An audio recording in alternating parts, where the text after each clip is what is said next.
awkward. The first two columns, read it as if it's one page, and then the bottom ones are another.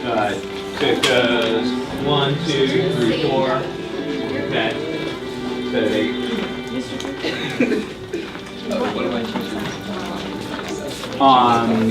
You said that you should get in by then. That's fine.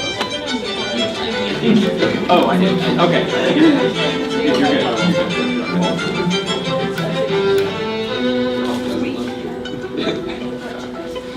Okay, so it looks.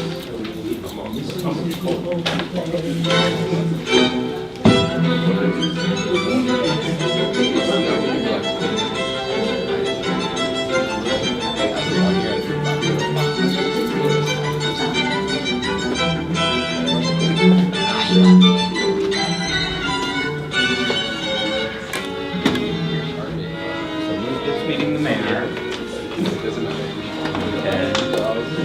For being an awesome tennis player, you know, so she's hanging out, and, you know, say, what's up, Mayor? Wait, this is the company card where the invite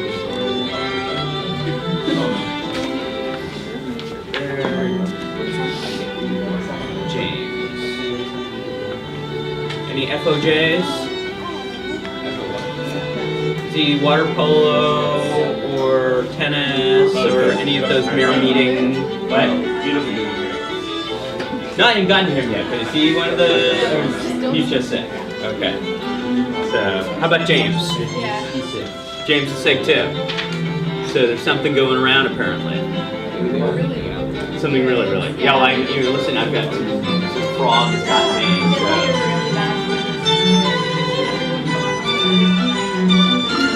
Just don't get the measles, people. It's not a happy thing. So, you know, they say it's Disneyland is safe now, but hey, yeah. Someone had it and like Someone spread did. around Disneyland. Basic, we're now paying the piper for so many people being vaccination objectors. And so that it's now leaping from vaccination injector back to vaccination injector, and it's like awesomeness. I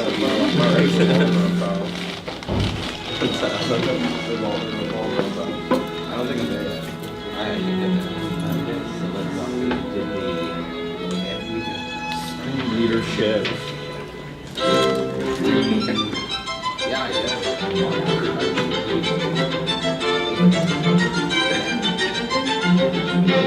Everything they knew. But they did not know.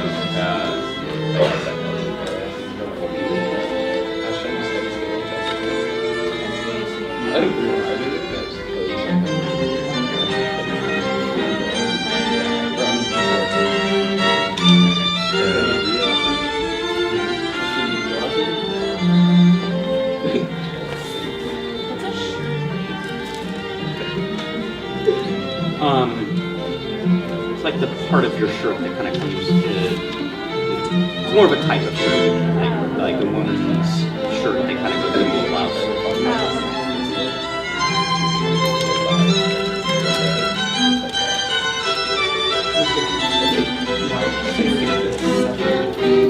I said it, yes. It was 2 pages. Does that make sense? It's the order. It's all the same article, it just got funky.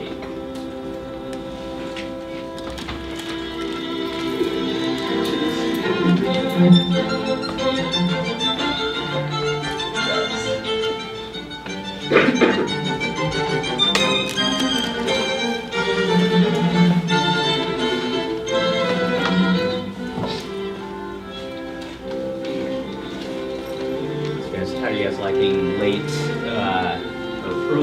early 20th century music? Late 19th century music? Wait, so when we get to like the 21st century, do you play 20%? Absolutely. We're trying to keep pace.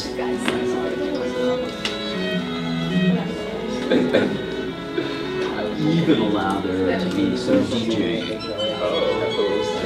Has to be what I have, but I have a lot. I have 25,000 songs. So.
was George Chadwick, an American composer.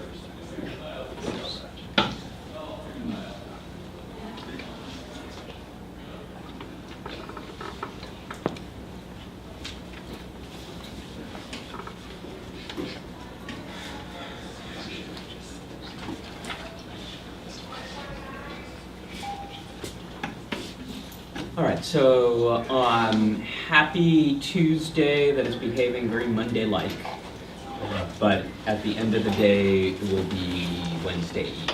So very quickly, hopefully you're able to kind of read this and get a pretty good taste for what they're looking for here. Based on this article, what does this fire indicate about workplace safety? What is this kind of showing? Yeah. It was pretty unimportant at the time. Yeah. So keep going. It just wasn't seen as something that like employers cared about for their workers. Yeah. And so remember when we first talked about industrialization? Did we get kind of do we have kind of what had employers done to basically reduce the importance of the worker overall? What was that thing that we said that they did? Yeah. Well, they decreased wages, and that. But why were they able to do that? What had they done? Yeah. Oh, I was gonna say, didn't you say that they like didn't have windows or something because something, I forgot what it was, like the sun, maybe like. Well, they didn't open the windows particularly in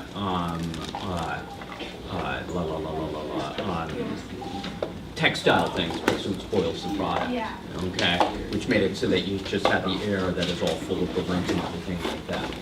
But what I was going for is just this treatment of the workers. Okay, and so I think that's precisely. There's not a lot of regard for them. Their wages are low. And then, yeah. I said it was more of the priority of the buyer and consumer rather than the workers because they're disposable and replaceable. Disposable and replaceable. That's kind of the idea that I wanted you to get. That workers are easily replaced because they've been de-skilled. They get paid less because they've been de-skilled. And then therefore, since they're so replaceable, when you're thinking about workplace safety, is that a high priority for you? And the answer is obviously not. So now, the kind of the second step to this is that if the employer is regarding people to be so disposable and whatnot, this fire is cited later as a reason for increased regulation of business. You know what regulation means, right? What does it mean to regulate something? What do you? Yeah. Like the government is monitoring you and making sure that you're following its laws. Right. So why don't you add those two together? So like in the fire, I think there was like a government law that like the emergency exits, like there had to be emergency exits, but the employers kept the doors locked. right. Because reduce like risks of burglary. Mm-hmm. And then when there was a fire and the workers tried to get out, they couldn't, and a bunch of them died. So because there wasn't adequate regulation, like a lot of lives were unnecessarily lost. Right. And so events like this, now obviously is this the first time or even the last time there had been any sort of fire in a workplace? No. No. So why do you think this one? Why do you think this one gains our attention? What was it about this one that just kind of grabs her? Yeah. There are lots of young women. And what were many of them having to do to try and escape this fire? Jump out the window. And jumping out windows. I mean, so is this a dramatic thing? Yeah. And so what happens after dramatic things is who gets angry? The public. The public does. And so it's going to be the public that says something ought to be done. And if business isn't doing it on its own, who needs to be the one to, in effect, step in and do something about it?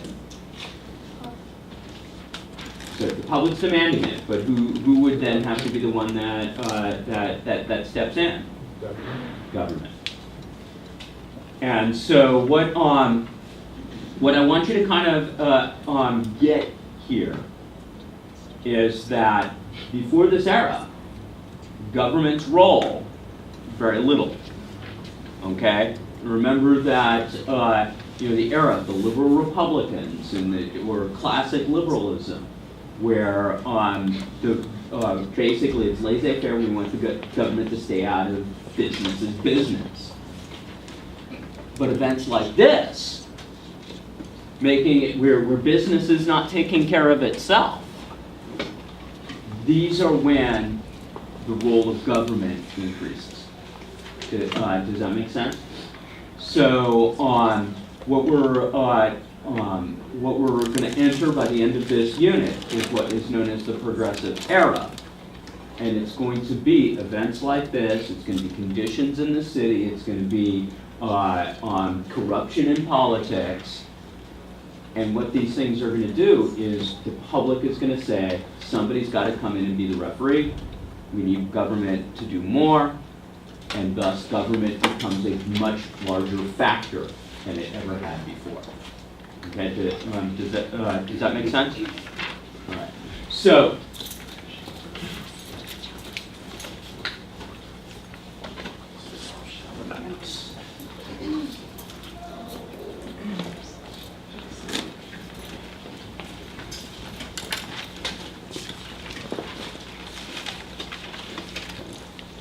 so when we met last time, we had just started, I believe, to talk about political machines. Have we gotten that far? Where we had just started. Urban machines. Yeah, we just talked about urban machines. So basically, what we had mentioned last time was this balance between what we call the private city, okay, the facilities of a city, the roads, the gas, the water, things like that, basically being controlled by private industry. And then secondly, we talked about who had the most contact with the actual people. Were those ward bosses, political bosses. Well, those political bosses, those urban bosses, basically made up what we would call a political machine. And the political machine had this weird thing. It was a balance of corruption and service. Okay. In fact, this is in effect how a political machine got its power, was in effect by providing services. So what would happen is that a political machine would spot someone who did not have a job, help them get a job, but in return for that, the person would, in effect, owe the machine, in effect, a vote. So the good side of the machine is that it's providing public services, public works, in an era where the government, in effect, did not do that. Okay? But the flip side is that it is corrupt. It's, in effect, buying your vote. The most famous boss at this time was a guy by the name of George Washington Plunkett. He ran the Democratic Party machine in New York known as Tammany Hall. And the way he did this was through what he called honest graft. Now, as opposed to dishonest graft, I'm not quite sure. But he's a little bit different than the boss who came before him. The major boss before him was a guy by the name of Boss Tweed. And what Boss Tweed did is he basically just took the money directly for himself. George Washington Plunkett is going to not so much take money directly from people or from the city, but instead he's going to use information. So if I control the votes, and I know that that the city is going to hire Chris's company to be the one that picks up the trash. Okay, we know it's a big contract. You own all the trucks in the city, so it's a giant. George Washington Plunkett, knowing that that's how the vote's going to be, how the vote before that vote takes place, is that helpful to him? What might he be able to do? Buy stock. He might be able to buy stock in that company before it gets the before it gets the deal, right? And then what happens to George Washington Plunkett's personal wealth? It goes up dramatically. Okay, so this is pretty much, so George Washington Plunkett was not so much stealing things directly, but he did steal the information. He used his insider knowledge to gain himself both power and money. Yeah? Wait, how did he get the inside knowledge? Because he controlled the votes. So through the machine, okay, he knows that he has all the votes to choose who's going to get the contract. Oh. So he knows ahead of time because he has the votes lined up. Oh. Does that make sense? Okay, so before the public knows, he knows. Yeah. It's not like a secret vote because he controls the vote. Anyway, because of this type of system, cities were regarded to be the most corrupt type of government of the era. So cities were regarded to be most corrupt. Remember last time we talked about Lincoln Steffens and the shame of the cities? Well, this is the type of thing that Lincoln Steffens was noticing. This relationship where these bosses had very cozy connections with private industry, they controlled votes, and there was this graft.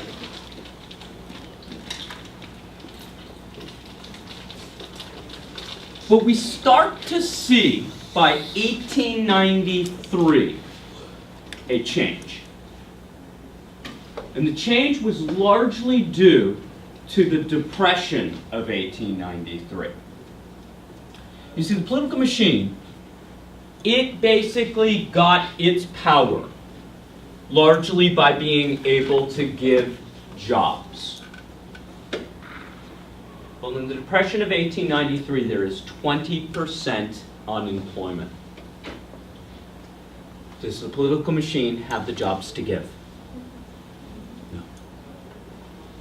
And the political machine, one of the things that it tried to do was curry favor by dealing with tragedy. And it could deal with, oh, you had a house fire. Here's a little bit to tide you over. Okay? This entire street, everybody is out of work. Is it able to take care of all of these people? And what happens is that our voters, no longer easily persuaded by getting a job or having special services done for them, now are they as willing to vote for machine politicians if the machine politicians can't help them anymore? Okay? And so this is kind of the beginning of the end. What you read about at the beginning of the chapter, at the beginning of the class today, the triangle fire, it turned out to be another example. Even though the boss might be able to help out maybe individual families after the shirtwaist fire, were they able to really change the rules on how factories operated or anything like that? Could they actually fix the core problem? And the answer was no. And so what starts to happen is basically in this era, people start turning away from the boss system and now toward urban political reformers. So this is kind of the beginning, okay? Beginning of what we will eventually call the progressive era. It's born largely in the city.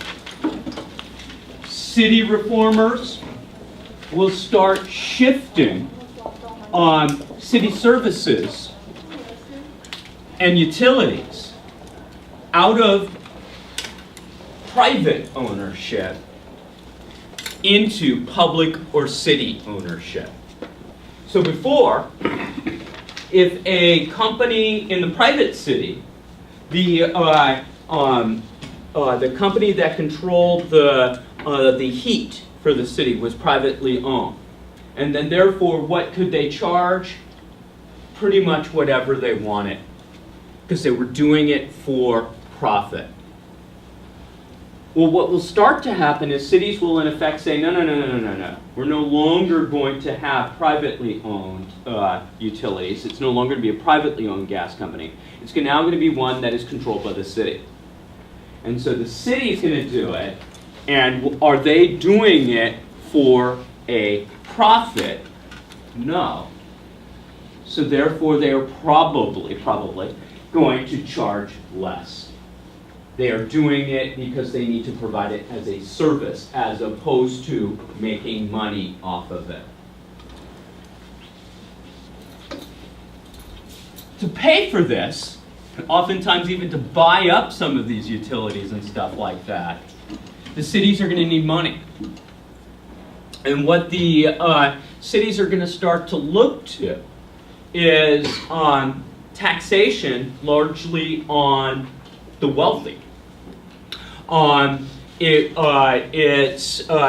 we're going to call this a progressive tax system, where the people who make the most money, okay, pay the most in taxes, and the people who make the least money pay the least in taxes.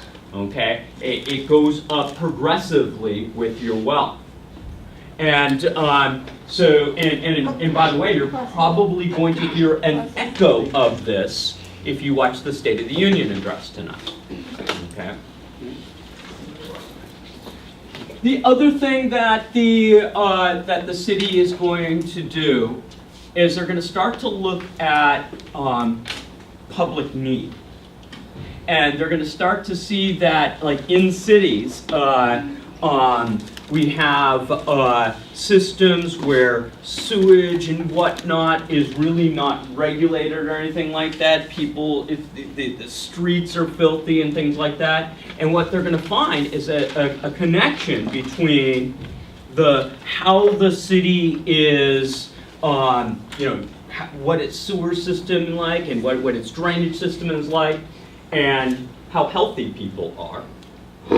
And what all of a sudden becomes a role of the cities at this time is that, wait a minute, if we clean up the city, okay, people can be actually healthier. Now again, this kind of makes sense. You go, well, duh. But this is a huge change in what government used to do. Okay, government stepping in and saying, oh, we need to clean up the sewer system because it's better for the health of our citizenry. That's a ding, ding, ding, ding, ding, new idea at this time. So basically, this kind of cleaning up of the cities, this revamping of city government, this taking away the power of the bosses. In effect, what it does is it becomes kind of the earliest stage of what we call the progressive era. In a way, first go the cities, next go the states, and then eventually the progressive reform will happen nationally. Okay? Yeah. Is there a name for that tax system where it depends on how much you use? Progressive. It's actually interestingly called a progressive tax system.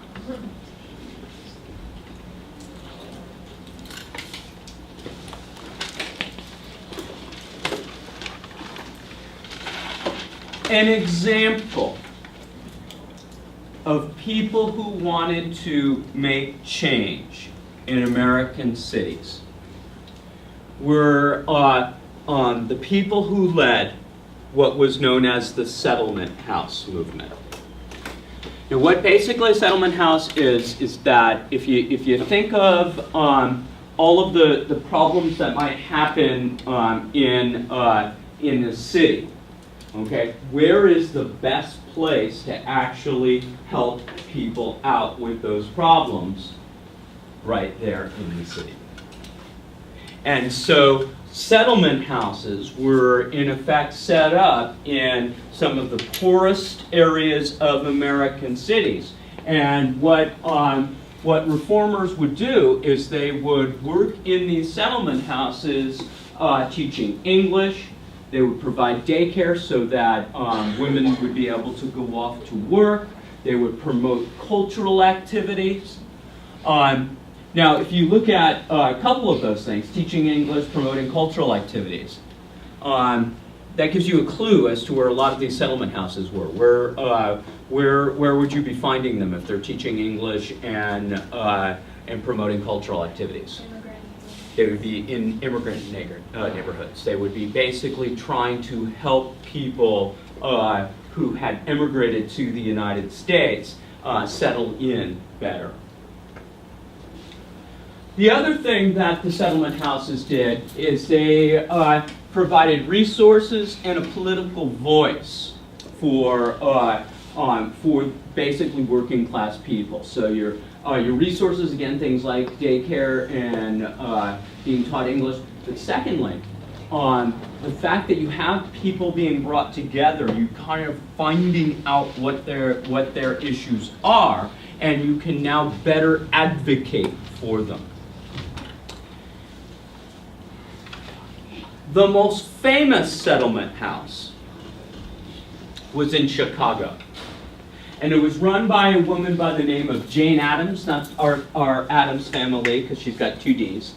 But Jane Addams, if you're kind of, if you're ever given a question in which you're writing about settlement house, you're looking for an example, it's kind of one of those things. You say settlement house, I say Jane Addams. Or I say Jane Addams, you say? Excellent, okay. Another name that you should connect to this movement is a woman by the name of Florence Kelley.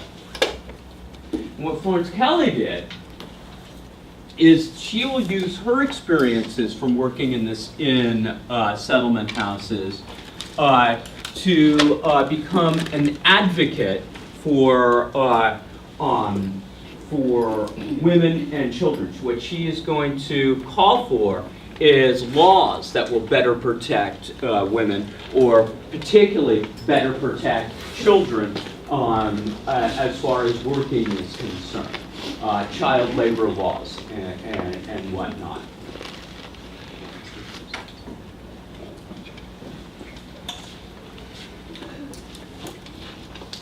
What the settlement house movement does is it basically creates a new profession in the United States.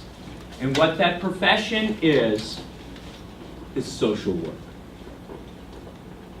And who will be most dominant in this field as far as who were the ones who were most likely to become social workers? Yeah. Middle class? Middle class women. Okay. So this became a huge draw as far as a profession is concerned. for middle-class women. Basically, these early social workers, the way that they would regard themselves as advocates for social justice. It's a little bit different than what earlier workers might be. Earlier workers in the cities might be thinking that they're there to provide charity. Oh, you poor dear, let me help you. What these social workers basically thought is that they are there to help people help themselves. Okay, help people gain a voice. Okay, and as we mentioned a moment ago, it was a profession dominated by women. About 62% of all social workers by 1920 were women. Okay. Perhaps the most famous of these settlement house workers who, or maybe the example of the settlement house worker makes good, is a woman by the name of Frances Perkins. And what she is going to do is take her experiences and whatnot as a settlement house volunteer, and she's basically going to build upon that. Eventually, Frances Perkins will be named by Franklin Delano Roosevelt to be the first woman to be in the cabinet of the President of the United States. She will be named by FDR to be his Secretary of Labor.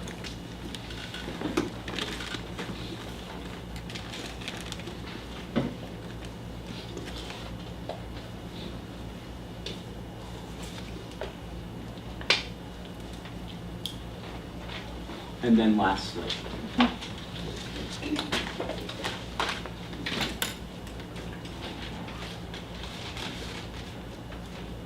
the last reform that we like to trace to the settlement house movement was the birth control movement. There was a settlement house volunteer who was a nurse by the name of Margaret Sanger. And one of the issues that she is going to notice as an issue among the urban poor were women that were basically that had unwanted pregnancies. What she will basically do is start to write a newspaper column that she called "What Every Girl Should Know." And in this newspaper column, she's basically going to describe the actions that women could take to prevent themselves from becoming pregnant.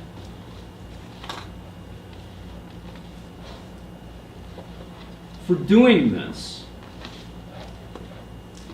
Margaret Sanger will run afoul with obscenity laws, okay, because of her describing of how women could prevent pregnancy.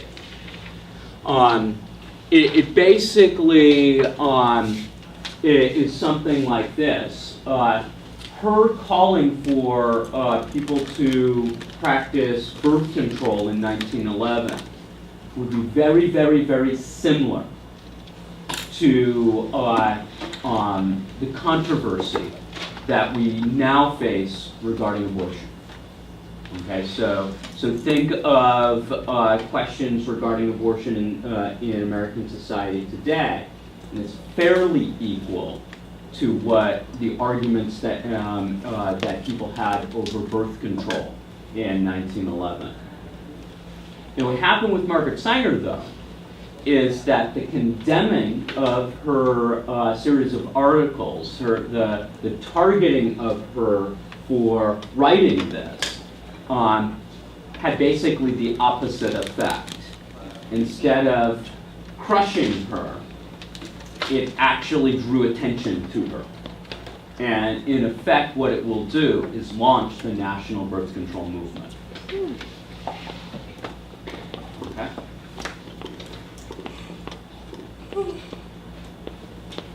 So, what I'd like you to do right now is just kind of think back through that triangle fire, or maybe even back to some of the things we talked about last time. And basically, what would you think would be kind of the three most important facts regarding reform in the cities? What would you latch onto? What three things do you think are most important here?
Yes.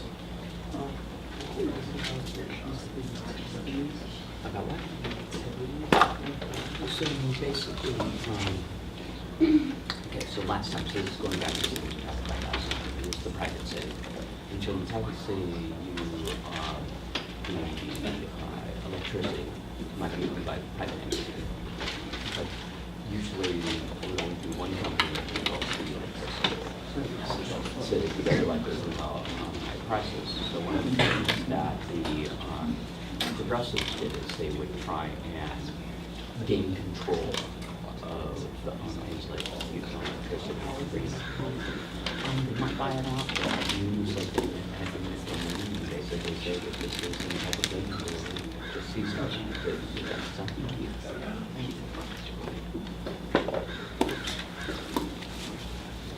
All right, so last time I made you, or told you in your notes to choose someone to be your White House. So why don't you turn to that person, and you have three, they have three, see if between two of you can come up with one. Okay? I said the immigration job process.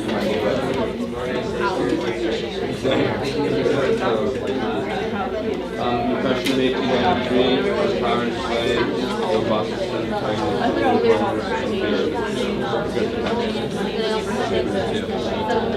know what you're talking about. And then I said this job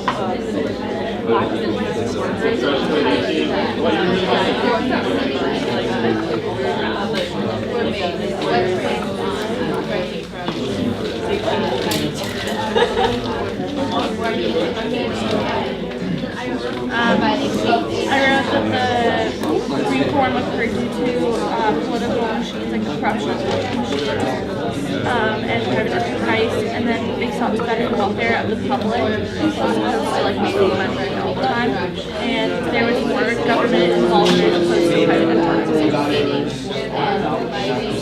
Well, what one should do.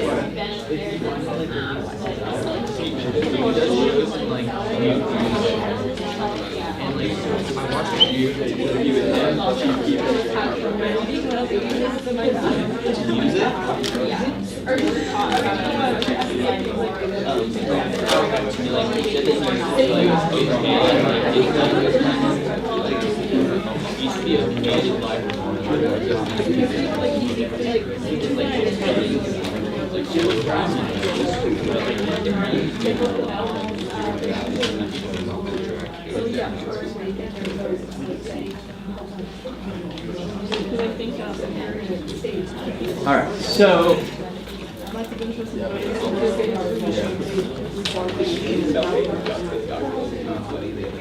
who came up with a good one? Who came up with a good one? So you had two different people, both had their three things. Did any pair come up with what was kind of the most important thing that you came out with here? Craig. Pressure reasoning caused power to sway from like the boss system to the form. So the Great Depression kind of pushes away this old boss system. Yeah. Okay. What's another? Anyone else come up with another kind of number one big things in the city? Yeah. We said reforming cities and people, so urban reformers. One more time. That reforming the cities was pushed by the people, like urban reformers. Yeah. Okay. So these urban reformers basically were kind of demanding change, and I didn't underline it too much, but we kind of talked about it. Where were the who were these middle class reformers many times? Women, and what class? Just mainly middle class. Okay. Anything else as far as yeah? The value of females into the workplace and politics and crazy birthdays. Yeah. So these reform movements and being involved in them oftentimes led to women kind of push on that kind of the political glass ceiling a little bit. Okay. All right. So now, remember your.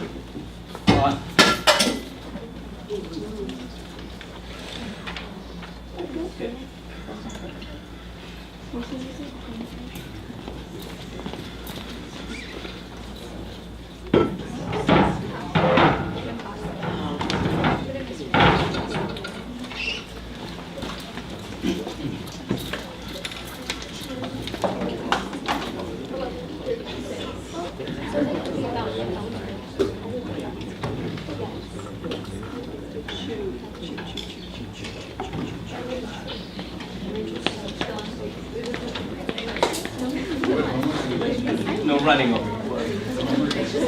Can't work together. I've decided.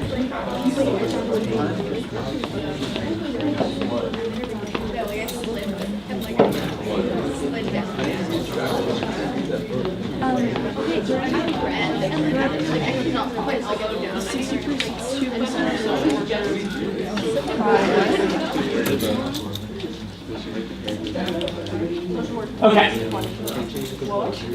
So,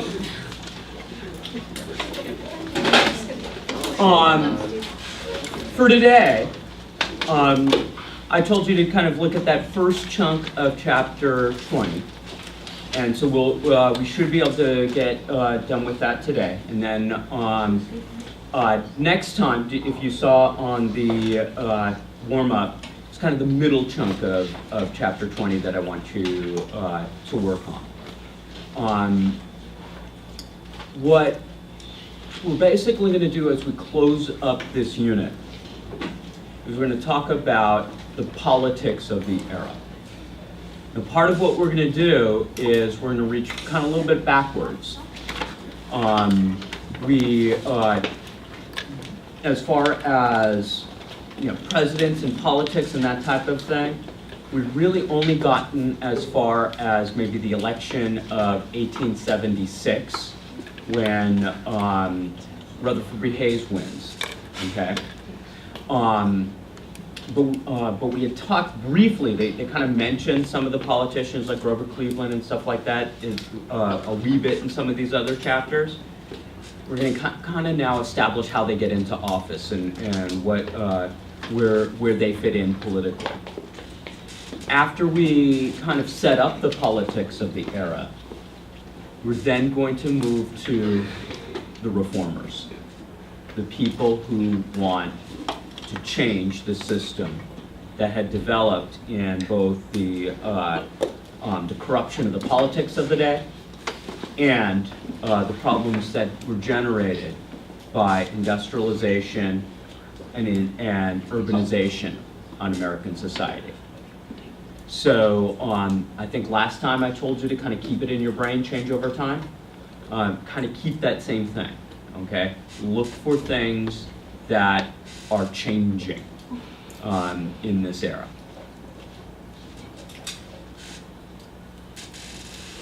So we say it's the politics of the Gilded Age.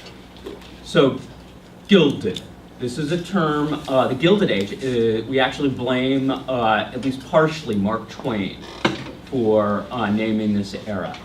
Does anyone know what it means to gild something? What does it mean to gild something? To gild something, what do I mean? To embellish it or cover it in metal. Yeah, cover it with usually what? What color? Gold. Metal. Gold. Okay. And that cover, okay? You cover something in gold, does that all of a sudden make it gold? No. And that's kind of the point that Mark Twain is making here, is that it's one of those things that it may look really good, okay? But it doesn't take much of a scratch of the surface to see what's underneath. And what's underneath? Corruption. Ain't pretty. Okay? And this is how it was in society. It was very polite society. Okay? Everybody on the outside is all gorgeous and Downton Abbey looking. Okay?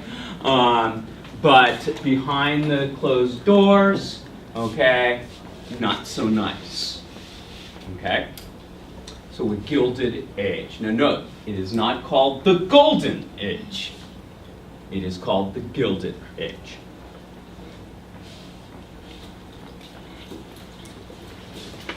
In the Gilded Age, it was a very partisan period. When you're partisan, what does it mean to be partisan? What's partisan? Yeah. Maybe like a part of two parties? It might be a part of two parties, but partisan usually has something more to it. What's partisan mean? It's like biased towards a certain group. You're going to be very, and is it a little bit?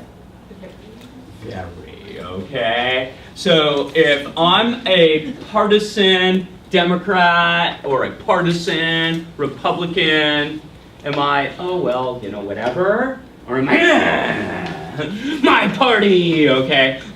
So a political partisan, okay, so you might have gone to a Super Bowl party, partisan politic people, their parties tonight, the State of the Union address, okay? They're throwing a big bash, okay? Because they're that much into politics.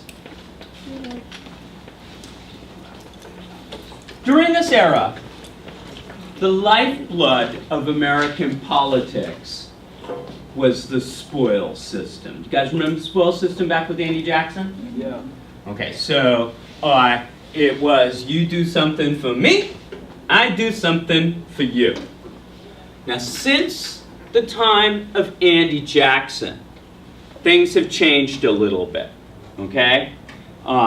It's now basically kind of what we talked about with Andy Jackson, okay? But give it a steroid injection, okay? It has become systematic, and has government gotten bigger or smaller since the time of Andy Jackson? So it's bigger, so how much more power do politicians have as far as giving out jobs? Has it increased or decreased? Increased. So I want you to all think about this. Basically, during the first couple of years of a president's term, he would spend probably 2-3 hours a day meeting with people to appoint them to offices. So if you were looking at the president's house, the White House, it would have this line going down the block for like a mile every day, okay? For people basically saying, hey, you need to give me this job because I did that, okay? This was a huge, huge part of the president's job. Yes? Did they run out of positions to appoint people? Well, see, so here's the thing. So therefore, is it in your interest to have bigger government or smaller government then? Bigger the government, the more positions you have. Okay? The other thing that happened under this system was that once I gave you a job, so you are now the postmaster of Ohio, okay? Bravo and congratulations, okay? But you now owe me, pardon me, you owe the party 25% of your wage, okay? Why? What would be the reason why? After, so you helped get me elected, I appoint you to job, okay, because I gave you the job, but now why is it so important that that money is now going in back to the party? Why are you even perhaps okay with it? What does that money help do? Create more jobs. One more time. Re-elect me. Okay? So your money's going into that fund to get me reelected so that when next term, what can I do again? Keep you in the job. Because if I lose, okay, and the other person gets the job, do you have your job at? No, because you're already attached to me. So they're not going to keep you in that job. Does that make sense? So can you see how the system was? I mean, and it was self-feeding, okay, and cyclical in a way. So obviously, if it was that important to American politics, it's going to be a subject that is going to be on the minds of a lot of the politicians of that time period. And in effect, this spoil system is going to be pretty much the issue that kind of divided the Republican Party up into factions. It's kind of like today you've got factions within the Republican Party, like the Tea Party is kind of a faction within the Republican Party. Back then, there were three major factions in the Republican Party. The first were known as the stalwarts. And you know what the stalwarts? They thought that this system is beautiful, it is precious, you should never change it, and basically God said this system shall exist. Okay? The second group we call the half-breeds, not the half-bloods, okay? Basically, what these people were willing to do is at least talk about reform. Could we make some changes on the margins, clean it up a little bit, maybe make it a little less corrupt looking? Maybe. Let's talk. And then finally, you have the liberal Republicans. Now, we met the liberal Republicans before. You have to think back. It's hard. It's all the way back to like in November. In November, we talked about the election of 1872. And in 1872, Horace Greeley ran for president against Grant. And basically what Horace Greeley is a liberal Republican. He thought that government was becoming too big.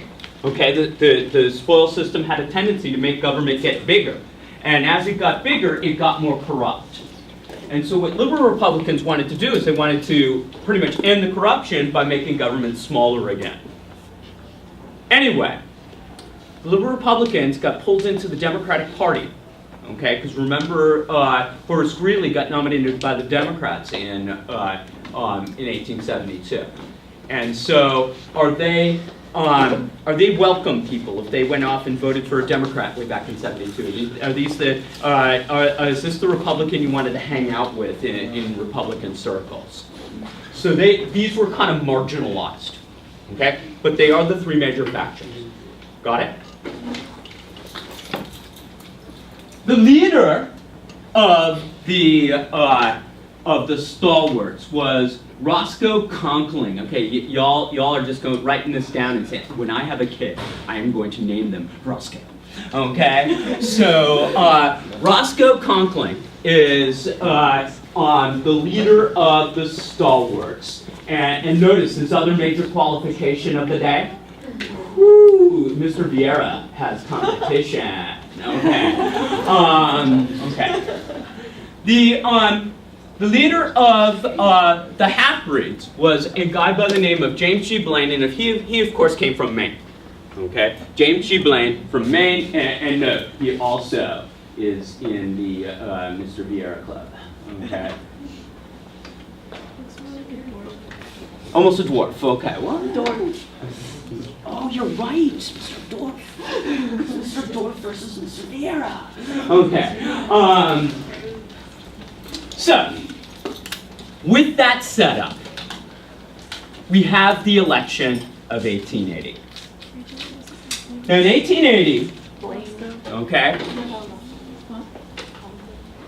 in 1880, the Republicans are going to nominate James Garfield from Ohio. Remember how important we said Ohio was? The Republicans had never, ever won the presidency without winning Ohio. And therefore, they have a tendency to nominate people out of Ohio. Some people are born great, others work to achieve their greatness, and still others are born in Ohio. Okay? He was a moderate half-breed, and he was a Civil War general. So what other technique are the Republicans using in this election? War hero. War hero. So what was, do you remember what they called it? Oh, waving the Waving the bloody shirt. Okay. Now, the stalwarts also want somebody. If the half-breeds get to have the president thing, then the stalwarts get vice president. And so, what the stalwarts put on the ticket as vice president is a guy by the name of Chester Allen Arthur. Now, what did he bring to the table? What's his skill? Well, he put party into Republican Party. Okay? This guy could throw the best gosh darn fundraising bash that you ever did see. He could probably rival Gwyneth Paltrow and the ones that she throws for President Obama, okay? So he's such a great fundraiser that he was regarded to be a great favorite of Roscoe Conkling. Anyway, the Democrats decide that they're going to try and do a war hero too. And they name a guy by the name of Winfield Scott Hancock as their candidate. And in the election, it's a close one. But Garfield wins just barely.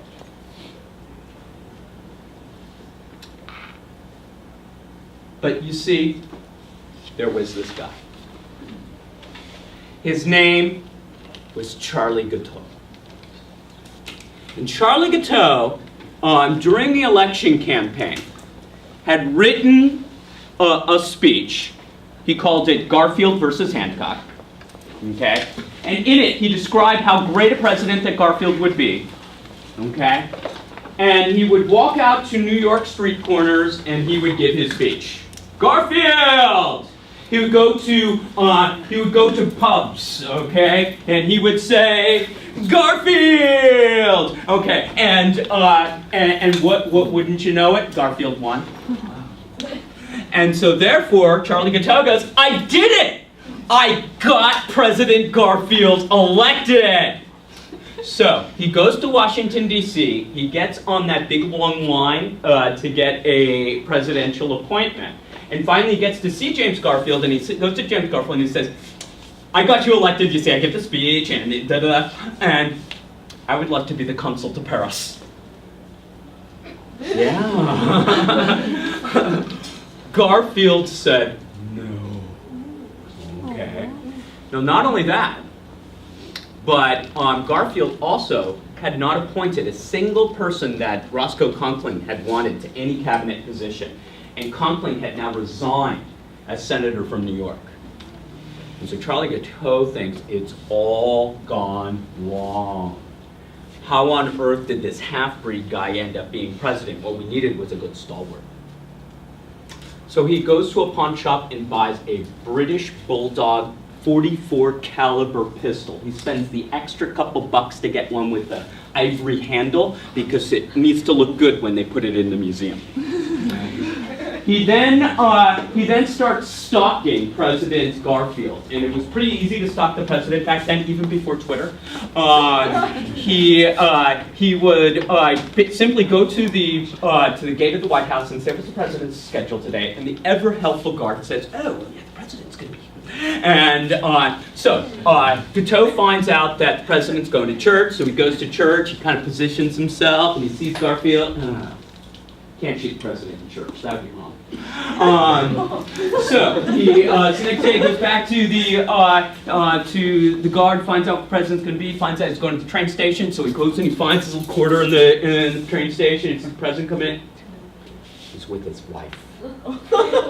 You can't shoot the president in front of his wife. That would just be wrong.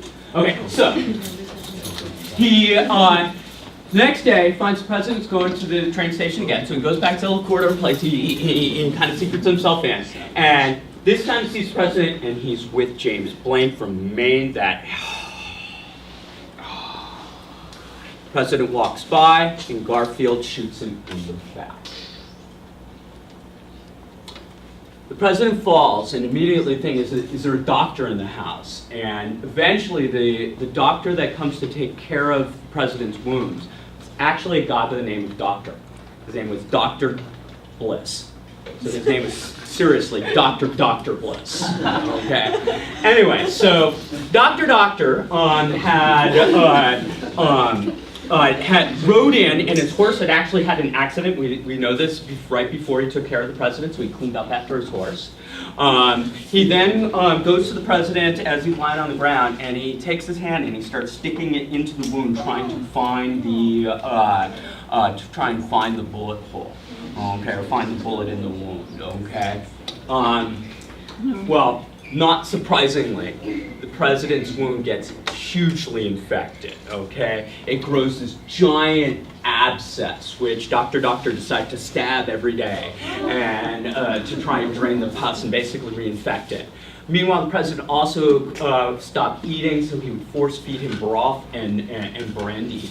And finally, after 80 excruciating days, the president basically starves to death. Okay. Anyway, Charlie Guiteau, in his defense at his trial, will actually claim that he did not kill President Garfield, that it was medical malpractice. Okay, probably was right, but they hung him anyway.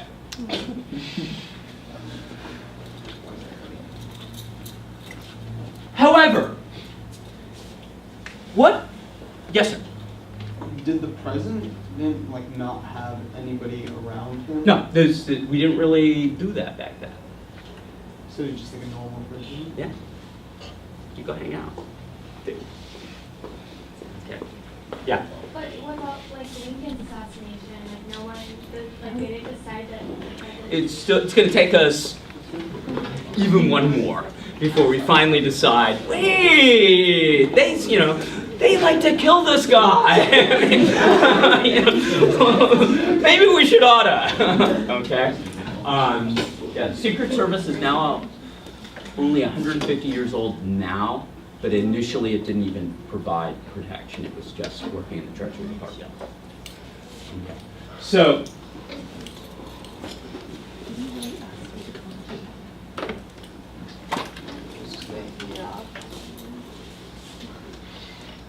So when they, after Garfield is shot, a ticket taker and a policeman both tackled Charlie Guiteau, and as they rustle him to the ground, he announces, "I did it. I'll go to jail for it. I am a stalwart, but Chester Alan Arthur is now President of the United States." Okay, so what is this telling us about this beautiful system of giving out jobs in exchange for votes and stuff like that? Is this a system that perhaps needed change? Yes. Okay, so that's your new president. Note his lack of facial hair qualification. I don't even know who on staff has that. What President Arthur will do, and yes, we had a President Arthur, he will now push for what we call civil service reform. He will help push through what was known as the Pendleton Civil Service Act. What it did is it took many of the jobs that used to be filled by simply presidential appointments, and it makes them jobs in which you have to apply for, take a qualifying exam for, and you keep the job even if the president changes. So basically, this is the professionalization of the civil service. So now you get a new president. If the Republicans were to win, let's say in 2017, would we now get rid of all the post office employees and everything like that, and new ones get appointed? No, they are permanent. They are professional. Okay. The reason that is so is because of of the changes that were first enacted in the Pendleton Civil Service Act. Yeah. Would it be like bad though, like people working there were still Democrats if there was a Republican? So what they would do is in the old system they'd all be replaced. Today, your political party has nothing to do with you having the job. Yeah. Wasn't he like somebody that didn't work for him? Yes, he was. So isn't that so? So in other words, did it become so obvious that we needed change because of the death of death? We sometimes call it death by spoilsman. That even somebody who was so into the system is now going to, in effect, reject it and reform it. Now, the second change, I didn't put it up there, but you might want to make a little notation.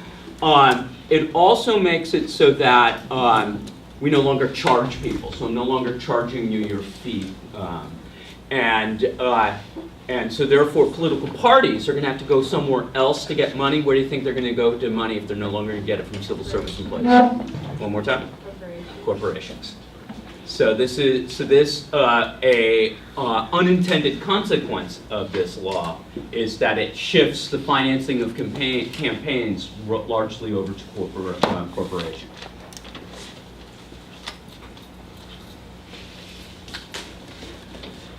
So it's now 1884, and in 1884, the Republicans are not going to nominate Arthur. So the stalwarts, do you think they're going to push for him anymore? No. And so now he's without a faction, so he's not going to get the nomination. So instead, the leader of the half-breeds, James Blaine from Maine, is going to get the nomination. But this guy was so tainted by scandal. Everybody basically knew that James G. Blaine was practically owned and operated by the railroads. That they in effect controlled him. And so the group that is most disgusted by the fact that Blaine got the nomination were the liberal Republicans. And so what are the liberal Republicans going to do? Just like they did in 1872, they're going to bail on the Republican Party and they're going to vote Democrat. Now the Republicans, of course, are going to give them a nasty nickname for doing this. The Republicans are going to call them the Mugwumps, okay? Do not be confused, that is not Dumbledore's position in the Wizengamot, okay? What a Mugwump supposedly meant was a big chief. It was supposedly an Algonquin word. The Republicans like to joke that these people were constantly going back and forth between the Democrats and the Republicans, that in effect their mug was in one party and their wump was in the other.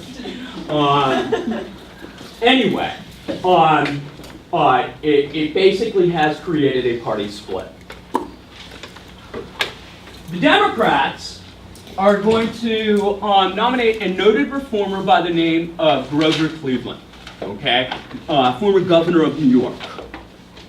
And what Cleveland also had a scandal in his closet. But being a Democrat, of course, it was a sex scandal. Okay. It seemed that, at least the story was, is that he had fathered an illegitimate child with a woman from Buffalo. But Grover Cleveland breaks a sacred political rule. Okay. If you're a politician, you're accused of something, what's the go-to position? What do you always do as soon as you're accused of something? Deny, deny, deny. Okay? Well, Grover Cleveland says, yeah, it's on me. But you'll find the kid's being taken care of, da da da da. And so what happens to the scandalness of the scandal if someone just basically owns right up to it?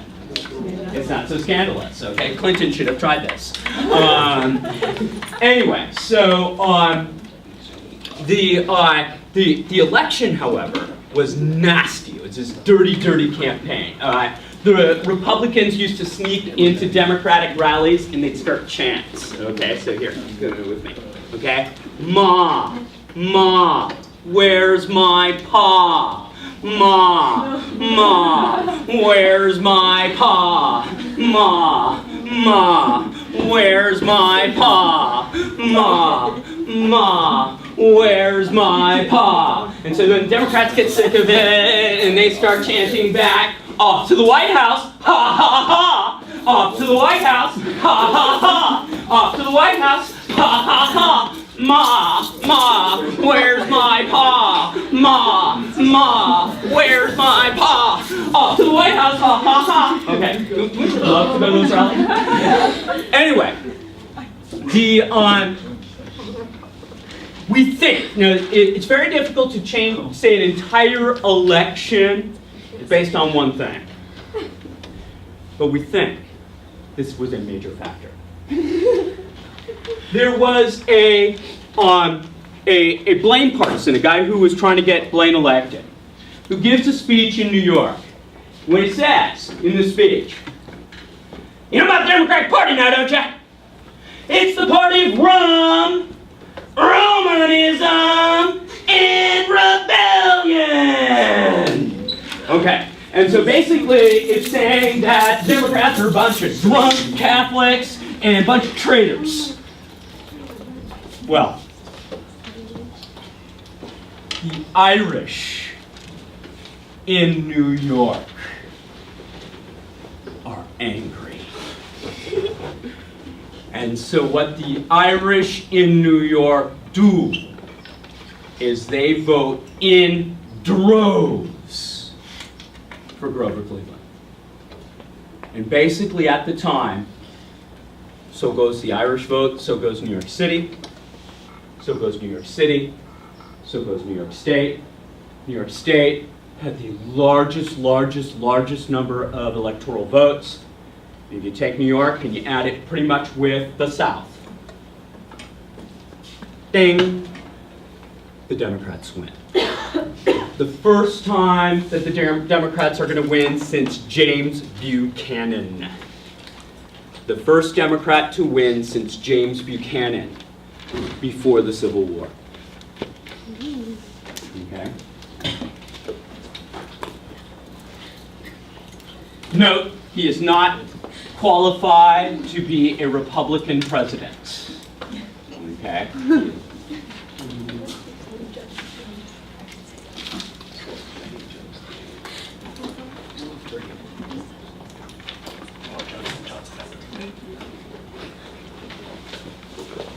All right. Now, Grover Cleveland is now going to take office in 1885. And what he is going to say is that he is more in the liberal Republican camp. He is a classic liberal. He believes in laissez-faire. Okay, note I said liberal Republican, but it was just because of the fact that that group had sided with him. This is pretty much true. There is an exception. He did vote, he was in favor of the creation of the Interstate Commerce Act. But that was kind of bowing to the new pressure of Western farmers. For the most part, however, Grover Cleveland believed that the role of government, in effect, with the people is pretty much none. He believed that though people support the government should not support the people. So, in effect, regulation. Is he a big fan of regulation? No. An example was when he vetoes a huge Civil War pension bill. Now, he had his reasons. This pension bill actually allowed people who had not even served in the Civil War to receive a pension for serving in the Civil War. He thought that was ridiculous, so he vetoed it. But that was kind of a little loophole in the law. In effect, what does it look like? What does it look like he's against? It looks like he's against Civil War veterans. And to make it worse, he hadn't even served in the Civil War. He was one of those people who managed to get an exemption from serving in the Civil War. So here he is, somebody who had avoided service, and now he is vetoing a law that would have given those who actually did serve Okay? He also came out in favor of lowering the tariff. And this actually fits in his laissez-faire attitude.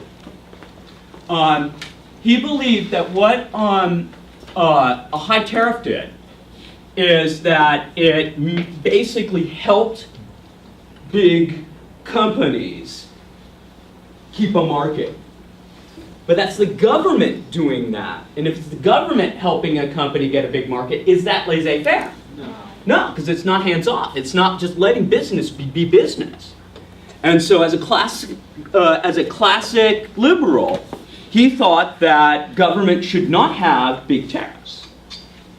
The other reason why he thought that big tariffs were bad is that they had a tendency to raise prices. If you have to pay a huge tax, does that make it so the cost of your good, does it go up or down? It goes up. So it will help consumers if we get rid of the big tariff. Now, it sounded awesome. It sounded like a good idea, at least in the mind of Grover Cleveland. But his proposal goes over like the proverbial Led Zeppelin. It did not fly. Okay? So, we get to 1888. And in 1888, the Democrats are going to rerun Grover Cleveland against Benjamin Harrison. Now, Benjamin Harrison, he's got a whole bunch of things going for him. A, he's the grandson of Tippy Canoe. Okay? B, he's got the most awesome ZZ Top beard that you ever did see. 3, even though he is currently from Indiana, guess where he was born? Ohio. And not a general, but he definitely did serve in that Civil War. And so, okay, with all that, okay, you have Benjamin Harrison versus Cleveland. Well, in the midst of the campaign,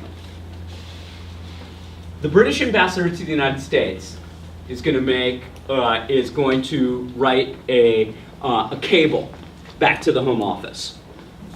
And in this cable, he is going to say, a vote for Cleveland and his free trade policy is a vote for England.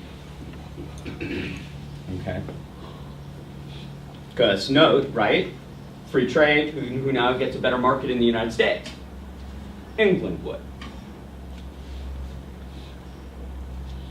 Well, the Republicans get hold of this cable, and they immediately start publishing it in New York newspapers. Why? Why is it such a big deal? Yeah. In New York, there's a lot of Irish, and the Irish are kind of anti-English. Not kind of. Really? Okay. They absolutely despise anything to do with the English. And so basically what this is saying is that President Cleveland is pro-English, and so guess what the Irish decide to do in this election? They vote Republican, so goes the Irish vote, so goes New York City, so goes New York City, so goes New York State, so goes the election.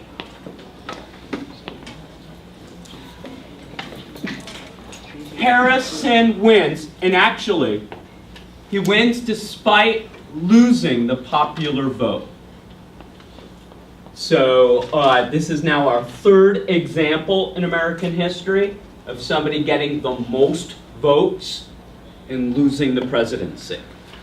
So interestingly enough, each time it has happened to a Democrat or a would-be Democrat. The first was Andy Jackson, the second was Samuel Tilden, the third is now Grover Cleveland. Each of these are elections which the popular vote went one way, the president went to another. It's happened one more time. It happened in the election of 2000, and again it happened to a Democrat, Al Gore.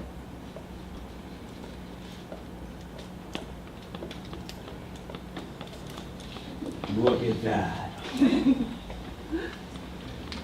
He better not have anything happen to him because look, this guy cannot. I mean, I bet you they ran screaming from the building.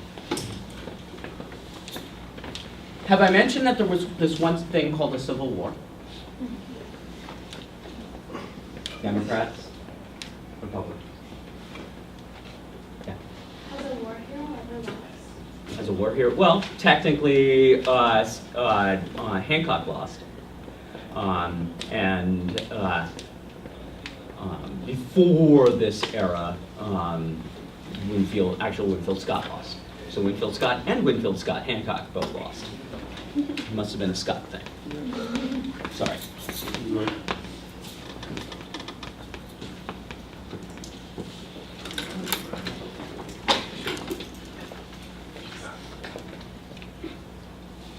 So Benjamin Harrison is going to be sworn into the presidency in March of 1889. And just like Grandpa, it is pouring down rain.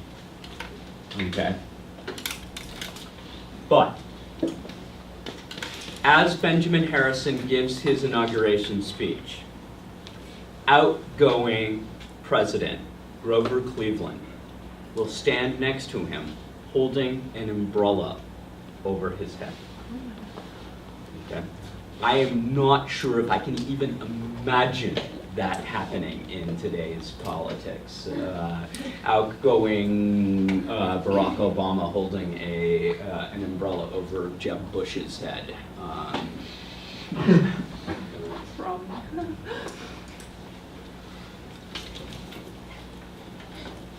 During Harrison's presidency,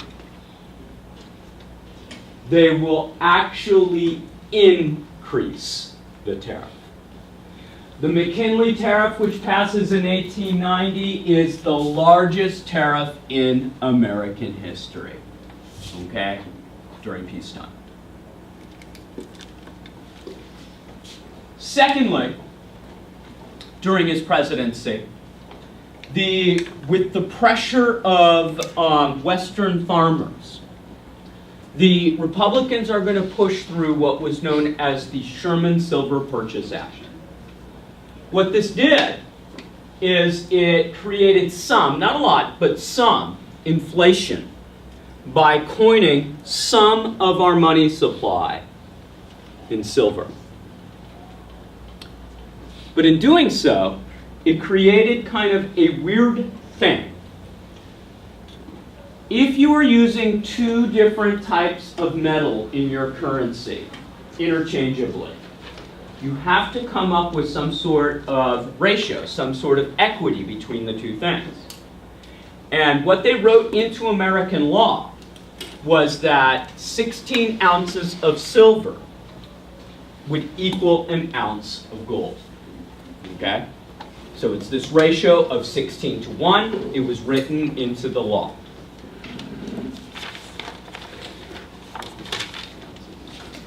Finally, the Congress is going to pass a huge reform. It was known as the Sherman Antitrust Act, and what it did is it forbade or prevented combinations of companies in the forms of trusts. Now, who used that as their way of bringing together companies? Does anyone remember the trust? Rockefeller did. So basically in a trust, your company would just assign its stock over to another company, and the other company would now control you. Well, that action, that way of bringing companies together, is now deemed to be illegal. Now this is huge, that the Congress is going to attempt to make this reform. The problem is the Supreme Court basically will interpret this to the point where it was almost impossible for this actually to be enforced. And then secondly, the language talked about conspiracies. And what the language will be used against is not corporations, but unions. So there was this irony. The Sherman Antitrust Act is written to go after corporations, but initially its target will mainly be unions.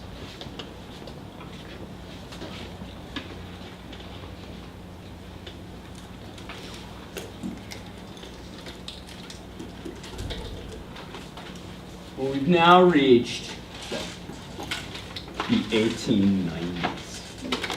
Okay? So we're almost to the 20th century, right? It's politics, so that's why the election is on. Okay? And in 1892, we are going to have a rematch. Grover Cleveland coming back and running against Benjamin Harrison.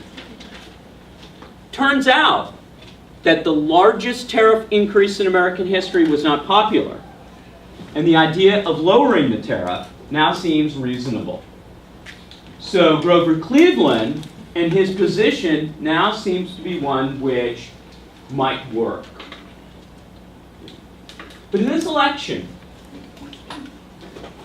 we're going to have a third party. In the West, you have farmers demanding a greater political voice. And what they will do is join with the remains of the old Knights of Labor, and they will form a new political party known as the People's Party, which then becomes known as the Populist Party. This party will meet in Omaha, Nebraska, and they will basically create a platform. The first thing in their platform was they were going to call for what was known as free and unlimited coinage of silver. So I am wearing their pin here. I am for free silver. And basically what to be in favor of free silver meant, you were in favor of inflation. You want us to start coining all of our money, a whole bunch of our money, out of silver to basically make it so we have rampant inflation. And why did farmers want inflation? Because it would help them pay off their debt. The second thing that the farmers would call for, remember how we talked about in the city having a utility being under the control of one company made it so they could kind of charge whatever they want? Well, farmers looked at railroads and telegraphs the same way. That going off into the middle of Iowa, you might only have one set of tracks, and so therefore that train could pretty much charge whatever they wanted. Well, they thought the only entity that would properly or charge a rate that was fair to farmers was the government. So they basically wanted a nationalization of both the telegraph and the railroad so that they would be run more fair. Finally, they will call for a federal income tax on the wealthy. That the richest Americans should have to pay the most. Okay? That the richest Americans should have to pay the most. Well, in this election, the populists are going to do something that third parties don't often do. They win electoral votes. Well, third parties, I think we've talked about it before. They don't win. Well, what they usually do is spotlight an issue. Okay? In this case, farmers' rights. And then two, they prevent someone from winning.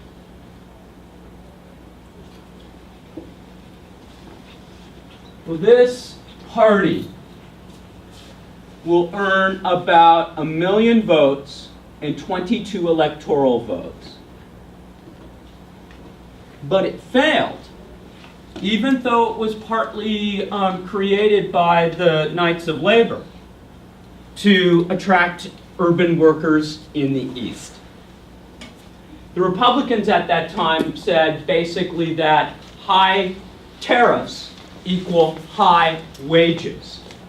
And so they were not able to get those workers. Thirdly, this party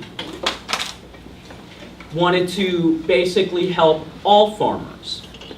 And it went into the South and it basically talked to both African American farmers and white farmers equitably. And the Democrats basically said to those white farmers in the South, no, no, no, no. You don't want to go with that party. You want to go with the party that will preserve your white rights. And so basically by suppressing the black vote in the South, by using poll taxes, literacy tests, grandfather clause, the South will vote basically almost entirely for Cleveland. In Cleveland, Cleveland.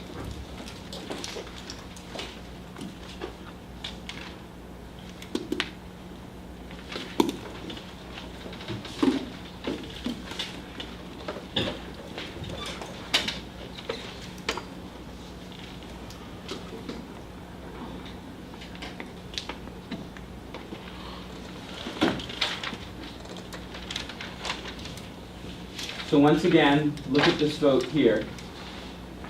The South, okay, and New York. That was the key to the Democrats ever winning at that time. Yeah? Has that ever happened again where like there's like a term in between where you're not the president? No. No. So this makes well, first of all, this phrase, put it into your lexicon. When we talk about the South from this point on, we call it the solid South. They will vote solidly Democratic, and this will remain true until about 1968. Okay, 1968, and then really more maybe in 1972. Richard Nixon basically is going to argue that the Republican Party was the more conservative party and less likely to enforce civil rights law.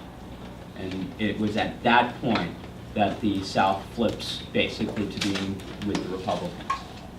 But until basically almost every election from this point all the way through about 1968, almost every southern state will vote Democratic. Yeah? Why did New York change its mind afterwards? It was like, I mean, feel like the Irish didn't want. So the Irish vote was not as important in this election. This was more because of the three-way split.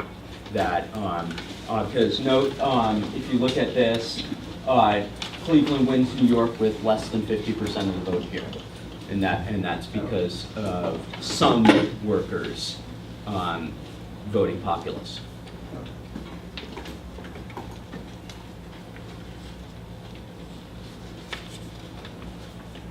All right, so just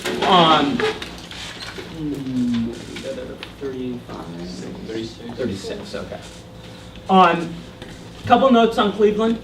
Cleveland is the only non-consecutive president in American history, so here's one of those weird things. What number president do we say President Obama is? 44, right? But he's actually there's only been 43 presidents, because we count Grover Cleveland twice. He's both the 21st and 23rd presidents of the United States, okay, because of his non-consecutiveness. He's also one of only 3 presidents to win the popular vote in 3 elections, okay? It's Andy Jackson, him, and who's the third one? FDR, who actually won it before. Okay.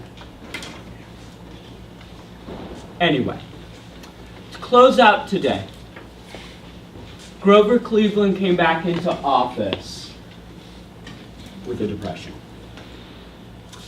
It was a depression that was caused by overbuilding, overspeculation, all the labor disorders, and a continual depression in agriculture as farmers could not get enough for their grain. Unemployment was as high as 20%. Put that in perspective, during the Great Recession, it went up to about 10.8% unemployment, and that was god-awful. This was almost twice god-awful. Cleveland believed that nature should take its course and basically does nothing to stop the suffering. At that time, there was a student at Stanford University who's going to write a thesis on what Grover Cleveland was doing in the Depression. He's going to be very critical of the lack of action Cleveland does. That student's name was Herbert Hoover.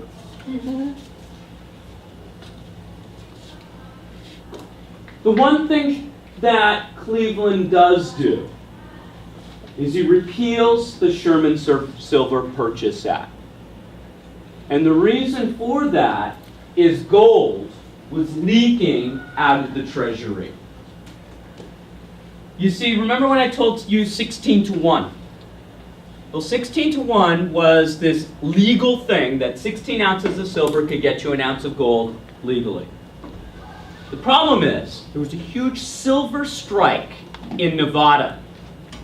And the actual price of silver is 32 to 1.